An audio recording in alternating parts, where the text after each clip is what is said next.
Assalamualaikum warahmatullahi wabarakatuh.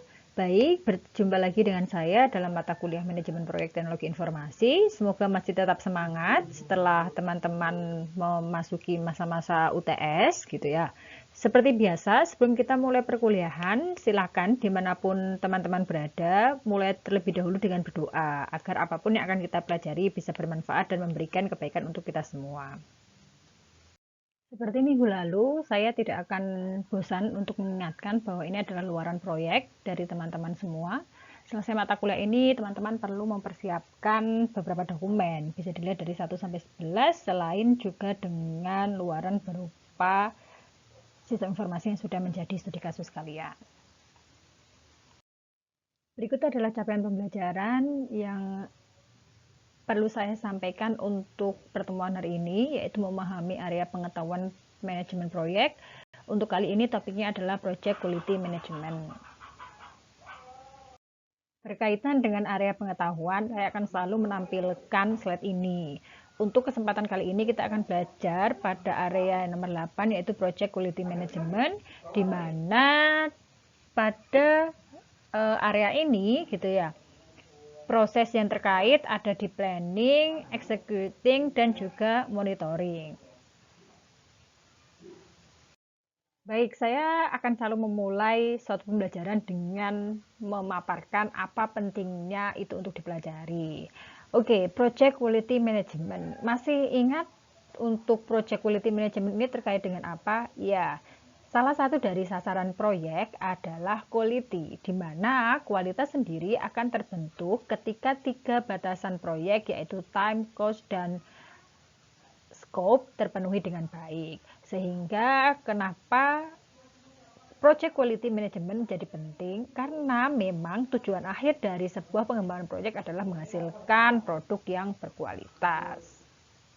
Setelah mengetahui definisi dari kualitas, kita masuk ke definisi apa itu Project Quality Management.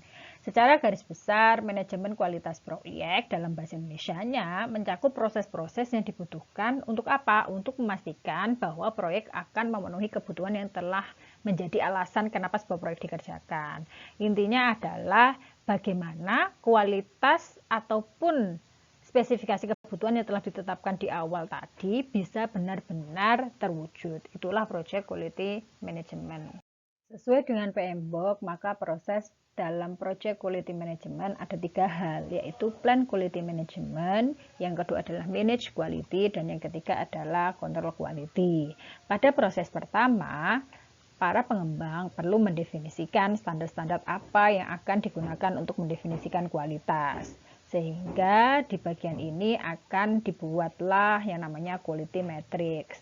Sementara untuk pada proses yang kedua, yaitu manage quality, maka apa yang sudah direncanakan atau apa yang sudah ditentukan standar-standar di plan quality management perlu dipastikan bahwa dijalankan di manage quality. Apa yang perlu dilakukan? Yaitu perlu membuat yang namanya test and evaluation dokumen. Jadi dokumen-dokumen untuk melakukan testing seperti test case, kemudian kita membuat checklist, kita membuat kuesioner untuk melakukan user acceptance testing.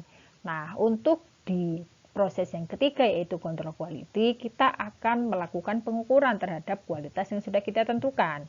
Sehingga hasilnya adalah kita bisa memverify deliverable yang kita berikan. Perencanaan kualitas. Oke, karena pada tahapan pertama adalah kita perlu membuat yang namanya perencanaan kualitas. Maka apa itu perencanaan kualitas? Perencanaan kualitas sendiri adalah kemampuan untuk mengantisipasi keadaan dan menyiapkan tindakan supaya keluaran yang atau yang dihasilkan bisa diharapkan atau bisa tercapai. Jadi kualitas tidak bisa kita hasilkan di akhir, tetapi kualitas harus kita rencanakan di awal. Dan di akhir harus kita lakukan pengukuran apakah kualitas yang direncanakan itu sudah terpenuhi atau belum. Hal ini penting untuk dilakukan untuk mencegah cacat atau defect. Dengan cara apa? Yang pertama, memilih material yang sesuai. Misalkan kalau coding-mengcoding, ya kita memilih tools yang tepat. Yang kedua adalah mengindoktrinasi sumber daya manusia mengenai kualitas. Kita harus memastikan kepada anggota tim bahwa kualitas adalah hal yang penting dan harus dijaga. Yang ketiga adalah merencanakan suatu proses untuk memastikan keluaran yang sesuai. Seperti yang dikatakan, kualitas bukanlah hasil yang didapatkan di akhir, namun harus direncanakan di awal. Sehingga harus ada proses untuk memastikan bahwa keluaran yang akan dihasilkan dari sebuah proyek adalah tepat untuk mengukur kualitas. Berkaitan dengan konsep kualitas, berikut adalah aspek-aspek ruang lingkup proyek TI. Bisa dilihat dari fungsionalitas, fitur, luaran sistem, performa, reliabilitas, dan maintainability. Apa itu fungsionalitas? Fungsionalitas adalah derajat sampai mana suatu sistem dapat bekerja sesuai dengan tujuan. Misalkan ada sebuah menu gitu. Jadi fungsionalitas ini sangat terkait dengan fitur. Jika fitur menunjukkan karakteristik khusus yang dimiliki oleh sistem gitu ya. Misalkan fitur cetak laporan gitu. Nah, dari fitur cetak laporan itu, secara fungsionalitas dia dilihat seberapa dia bisa melakukan cetak laporan gitu. Apakah dia bisa cetak laporannya itu secara penuh atau hanya di file-file tertentu atau seperti apa, itu fungsionalitas. Sementara kalau bisa cetak laporan itu adalah fitur. Kemudian luaran dari sistem, report atau screen yang dihasilkan oleh sistem. Seperti yang saya bilang, ketika ada fitur cetak laporan, maka yang perlu kita lihat bukan hanya laporan tercetak, tetapi bagaimana luaran dari cetakan itu. Yang keempat adalah performa, ya ini menunjukkan seberapa baik produk atau jasa melaksanakan fungsinya gitu. Ini juga sangat terkait dengan fungsionalitas. Kalau fungsionalitas derajat sampai mana sistem dapat bekerja yang akan menunjukkan bagaimana performanya. Kemudian yang kelima adalah reliabilitas atau kemampuan dari produk dan jasa untuk berfungsi pada kondisi normal. Seberapa handalkah untuk menjalankan fungsinya.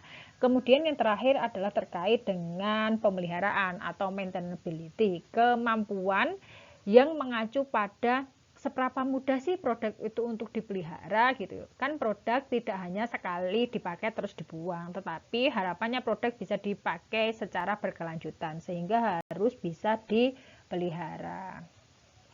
Pertanyaannya adalah, siapa yang bertanggung jawab terhadap kualitas proyek? Ya, jawabannya adalah manajer proyek. Sebagai pimpinan dalam tim proyek, maka manajer proyek bertanggung jawab secara penuh gitu ya.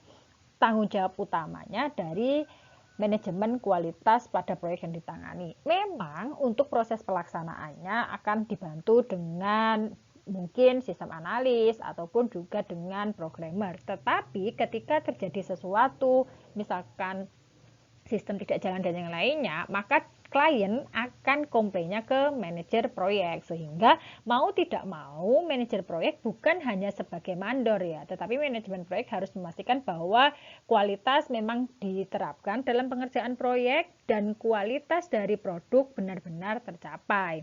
Beberapa organisasi atau referensi gitu ya bisa digunakan manajer proyek untuk membantu memahami apa itu kualitas. Bisa pakai ISO atau juga bisa pakai IEEE. Pengukuran kualitas biasa disandingkan dengan pengujian atau testing.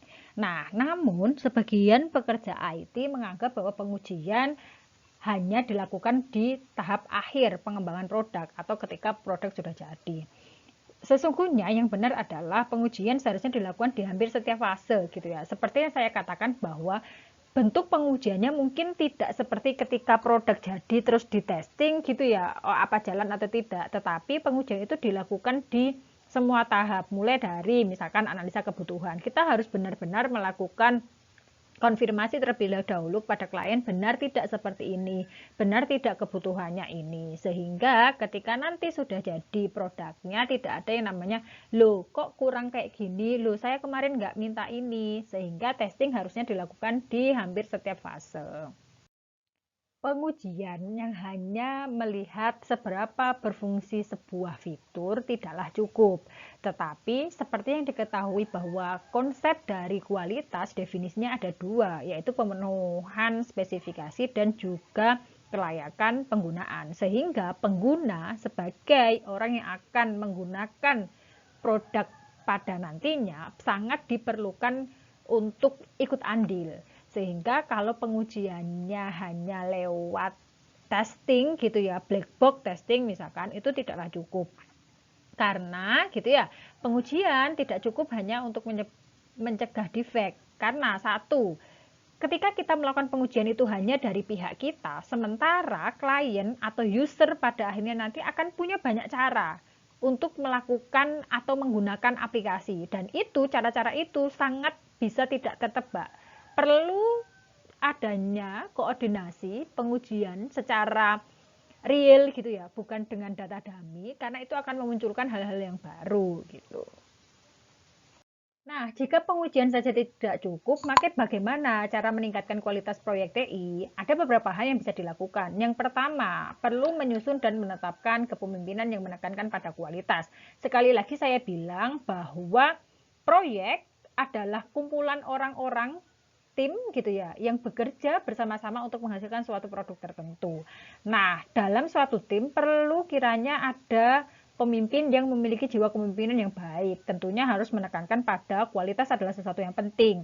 Yang kedua, memahami biaya kualitas. Kita perlu tahu bahwa memang secara biaya mungkin tidak langsung terlihat gitu ya, tangible, tetapi secara intangible ketika kita gagal menjamin kualitas, maka akan ada biaya-biaya yang harus kita keluarkan untuk memperbaiki kualitas itu, sehingga muncullah biaya kualitas. Yang ketiga, kita harus berfokus pada pengaruh organisasi dan faktor tempat kerja yang mempengaruhi kualitas. Penelitian yang dilakukan oleh seorang ahli mengatakan bahwa produktivitas programmer bukan terletak kepada seberapa dia pengalaman. Tidak ada korelasi positif antara peningkatan produktivitas programmer dengan gaji, kemudian pengalaman gitu ya. Tetapi produktivitas seorang programmer itu dipengaruhi oleh seberapa bagus kualitas dari tempat kerja. Pola kerja yang nyaman, jam kerja yang juga nyaman, dan yang lainnya itu sangat berpengaruh. Sehingga untuk produktivitas programmer tidak selalu dikaitkan dengan hal teknis, tetapi juga hal yang sifatnya organisatoris seperti kualitas dari tempat kerja. Baik, itu adalah penjelasan singkat terkait project quality management, yang pada intinya adalah kita perlu mendefinisikan seberapa kita bisa mengatakan produk yang kita hasilkan berkualitas. Dan tentunya pada fase eksekusinya kita melakukan aktivitas yang bisa mendukung kualitas itu tercapai. Dan di akhir tentunya kita harus melakukan kontrol apakah kualitas yang kita rencanakan memang benar-benar tercapai atau belum.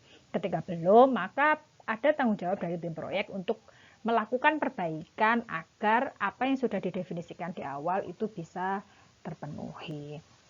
Begitu untuk kasus ini sebenarnya kualitas sudah pernah teman-teman buat di project charter, mungkin perlu didetailkan, hanya perlu didetailkan bagaimana nanti kualitas itu akan diukur gitu ya, sehingga teman-teman tidak akan bingung ketika di akhir ditanya bagaimana, apakah produk yang kalian hasilkan berkualitas. Kalian akan bisa menjawab, oh iya berkualitas, dilihat dari apa? Oke, secara fungsionalitas, apa-apa yang sudah saya definisikan di awal memang sudah terpenuhi. Kemudian saya juga sudah melakukan user acceptance testing mungkin untuk memastikan bahwa pengguna memang menerima apa yang sudah kita kerjakan. Itu terima kasih dari saya. Untuk mengakhirinya, silakan nanti masing-masing dari teman juga berdoa agar apapun yang sudah kita pelajari bisa bermanfaat. Terima kasih dari saya. Assalamualaikum warahmatullahi wabarakatuh.